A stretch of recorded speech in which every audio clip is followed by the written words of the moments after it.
That additions the heart and the subconscious mind.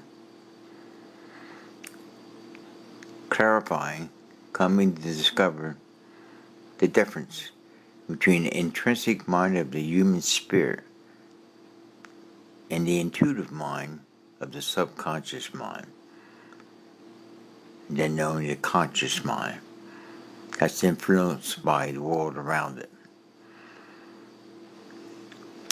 Intuition has nothing to do with the conscious world that surrounds you. In other words, you're not prompted. Intuition is not prompted by the external, the world around you. I'll give some examples here in a minute. The intuition has to be influenced by the intrinsic mind of the human spirit. When you know the difference between all this, you can, without question or pause, obey it. But as long as you got this conscious mind mimicking all this, because people will mimic it, thinking that it's the Lord told me this, or the Spirit moved me to do this. This goes along with the thought. Those that would act impulsively must depend upon their own strength, natural impulses, fleshy carnal desires, and thoughts, unprompted of God. What I'm getting into is beyond all that. It has to be initiated by the human spirit and the intrinsic inborn mind of that spirit that has constant contact with its Father of that spirit. Breaking through this heart, this subconscious area of our mind, getting discerned by an act of its free will, and waiting to the Spirit. That's what you obey without question or pause. But if you're getting natural impulses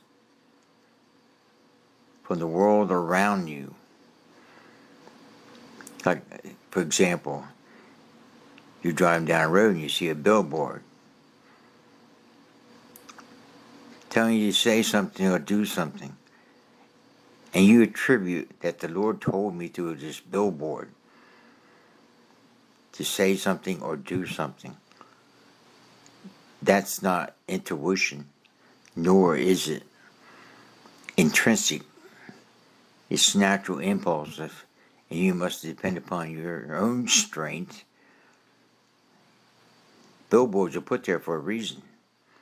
To prompt you to buy something, to do something, to say something, to think something. When you see that, surrender it. Because it's going to get placed in your subconscious mind. Next while you will be acting on it. The strong man begins to act on that. As a man thinks, so he is. This thinking process has to change. It's a matter of waiting. Like I've said, the reason waiting, he has to cleanse your mind of all these natural impulses, input that you put there that drives your life. Anything done that way is not good. Though it may appear to be good. What's wrong with what I said? What's wrong with what I should do that? You can do it. Go do it. It'll drive your life. You don't live at it. It says the just shall live by faith, not by sight. What's faith? The substance of things hoped for, the evidence of things not seen. You're getting intuitive thoughts coming from your intrinsic mind, coming from your Father, and Him saying something to you, your spirit, and directing it what to say or do, and with a cleansed heart, submissive by an act of the free will of the conscious mind, allows this to happen. And what you say and what you do is not your conscious self, your ego, that's surrendered to the mind of Christ in your human spirit, coming through the intrinsic mind to the intuitive mind of the surrendered heart, subconscious mind, and using the conscious.